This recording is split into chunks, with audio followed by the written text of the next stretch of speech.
এই গভর্নমেন্টটার যেটা বললাম যে যেইভাবে এই গভর্নমেন্টটা গঠিত হয়েছে সেখানে কিন্তু কোনো টাইম এবং কাজের পরিধির কোনো সীমাবদ্ধতা এদের নাই। তারা একটা পূর্ণাঙ্গ সরকারের মতোই কাজ করছেন।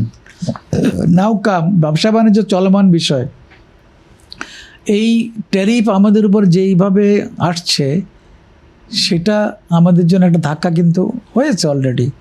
আপনি খুবই খুশি হবেন জেনে যে ভারত গতকালকে 50% ট্যারিফ থেকে, যেটা ভয় ছিল সবাই, 18% চলে আসছে থ্রু নেগোসিয়েশন। আমাদের এই নেগোসিয়েশনটা চলছে। আমরা আমেরিকা থেকে ইম্পোর্ট বাড়িয়ে দিয়েছি, আরও নতুন নতুন আইটেম ইম্পোর্টের জন্য কিন্তু গভর্নমেন্টের সঙ্গে কিছু কথাবার্তা হচ্ছে।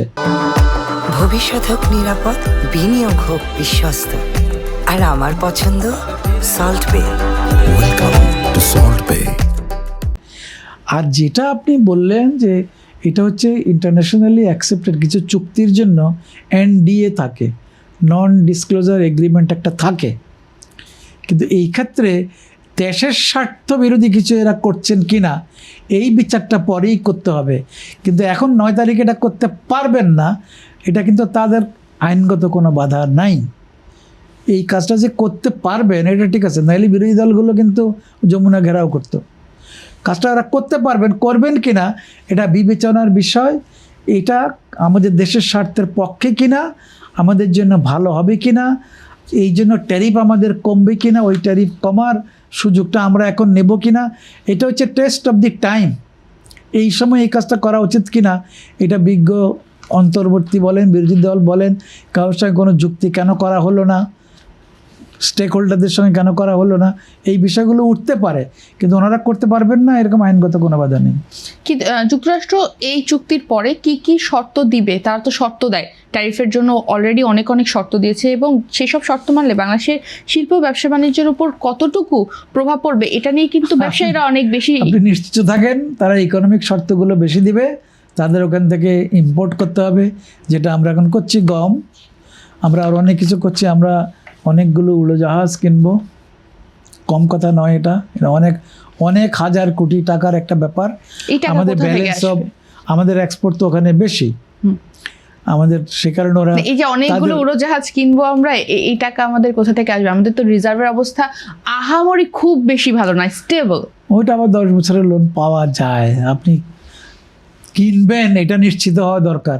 ওভার দি টাইম, একদিনে তো 1 বছরে এই টাকা পেমেন্ট করা লাগে না। এগুলো কতগুলো শর্ত থাকে। আবার ঋণ বাড়বে, ঋণ তো আমাদের এমনিও আছে। আমরা ডোমেস্টিক ঋণ করতেছি, বৈদেশিক ঋণ বাড়বে। কিন্তু সেই ক্ষেত্রে আমরা ওই যে কয়টা বিমান কিনবো ওগুলো বছরে 1-2টাই আসবে, এর বেশি আসে না সবসময়। এটা 2007-8 সালে যে তত্ত্বাবধায়ক ছিল তারা কিন্তু অনেকগুলো বিমান কম দামে ভালো শর্তে কিনতে পেরেছেন। এবার সেটা হবে কিনা আপনি সেটা দেখেন, দেশের স্বার্থ রক্ষা হবে কিনা। এই কেনাকাটাটা কি তো আর ইন্টারিয়াম গভর্নমেন্ট থাকবে না, তখন কি এটা নতুন এগ্রিমেন্ট হলে government to agreement is to be honoured. এটাকে সম্মান করতে হবে আপনাকে। ডোমেস্টিক কিছু নীতি আপনি হয়তো অদল বদল করতে পারবেন, যখন গভর্নমেন্ট টু গভর্নমেন্ট এগ্রিমেন্ট হবে তাহলে তো সুভারেন্টির কোনো কথা বা কাজের ভ্যালু থাকবে না।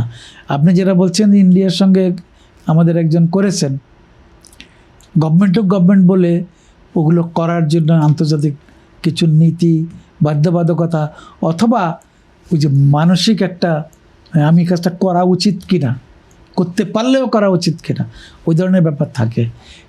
যদি না দেশের সব মানুষ সেটা না চায়, দেশের ডিফেন্সের কোনো ক্ষতি না হয়, ইকোনমির ক্ষতি না হয়, তাহলে ওই জিনিসগুলোকে অনার করা কিন্তু গভর্নমেন্টের দায়িত্ব। গভর্নমেন্ট যেই ফর্মেই হোক, সেটা মিলিটারি গভর্নমেন্ট হোক, একনায়ক হোক, অথবা ইন্টারিম হোক, অথবা পলিটিক্যাল হোক, সরকার তো সরকারি। একটা স্টেবল সরকার, নির্বাচিত সরকার, জনগণের সরকার। এই সরকারটা জনগণের জন্য যদি কাজ করেন, তারা যেসব নীতিমালাগুলো নেবেন সেগুলো কিন্তু আমরা গভর্নেন্স বলি এগুলোকে। এই গভর্নেন্স ইস্যু যতদিন ঠিক হবে, আমাদের প্রতিষ্ঠানগুলো নষ্ট হয়ে গেছে, আমাদের ইউনিভার্সিটিগুলোতে পড়াশোনা সেইভাবে হয় না যেভাবে হওয়া উচিত। আমাদের যে এই যে বিচার ব্যবস্থার যে অবস্থা ছিল, এখন যেটুকু করা হচ্ছে স্বাধীনতা দিয়ে, সেইটুকুর দিকে নজর দিতে হবে। আমাদের ইলেকশন কমিশনের দিকে নজর দিতে হবে। আমাদের ইভেন ইউনিভার্সিটি গ্র্যান্টস কমিশন থেকে আরম্ভ করে, পাবলিক সার্ভিস কমিশন থেকে আরম্ভ করে যত স্ট্যাটুটরি প্রতিষ্ঠান আছে, ওই প্রতিষ্ঠানকে স্ট্রং করলে, উনি ওনার কাজটা করলে, এইটাই আমরা চাই। আমরা অন্য কিছু চাই না। আমাদের এনবিআর যে কাজগুলো করবে, সে কাজগুলো তারা প্রপারলি করতে পারে। আমাদের ইউনিভার্সিটি গ্র্যান্টস কমিশন যে কাজ, ইউনিভার্সিটি গ্র্যান্টস কমিশনের অনেক ক্ষমতা, অনেক টাকা ইউনিভার্সিটিগুলো দেন। পড়ালেখার হিসাব কি নেন? হচ্ছে কি না? আমার প্রাইমারি স্কুলে পড়ালেখা হচ্ছে কি না? আমার সেকেন্ডারি স্কুলে হচ্ছে কি না? একটা ছেলে এসএসসি পাস করলে সে এসএসসির নলেজ অর্জন করলো কি না? এই পার্সেন্টেজটা দেখেন। একসময় 80-90% পাস করতো, তাহলে পড়ালেখার এই দুরবস্থা কেন আমাদের? এই জিনিসগুলোই নির্বাচিত সরকারের কাজ। এই নীতিগুলো নেবে, নীতিগুলো কনসিস্টেন্ট থাকবে, মানুষ যেন বুঝতে পারে যে না, আমার এই নীতিটা এইভাবে যাচ্ছে। আর এই গভর্নমেন্টের প্রতি মানুষের দৃষ্টিভঙ্গি তখনই আসবে, তখন প্রাথমিক চাপ অথবা যেটা বললেন কঠোর হওয়াটা যদি বুঝতে পারে যে দেশের স্বার্থে। সিঙ্গাপুর কি এটার উদাহরণ না? মালয়েশিয়া কি উন্নত হয় নাই? কোরিয়া উন্নত হয় নাই? এরা তো একটা সময় তো এরাও দুর্বল ছিল, তো তারা হয়নি, আর দেশ হয়নি। তো সেটা হলে প্রথমে কঠিন হইলেও দেশের স্বার্থ যখন মানুষ বুঝতে পারবে, আপনি যা দেখবেন যে একটা গোষ্ঠী ভোগ বিলাস করছে, সরকারও ভোগ বিলাসে মত্ত, আর আমাকে খালি বলে যে কম খাও, কম খাও, এই করো, তোমার এটা কমাই দাও, ওটা কমাই দাও, তো হবে না।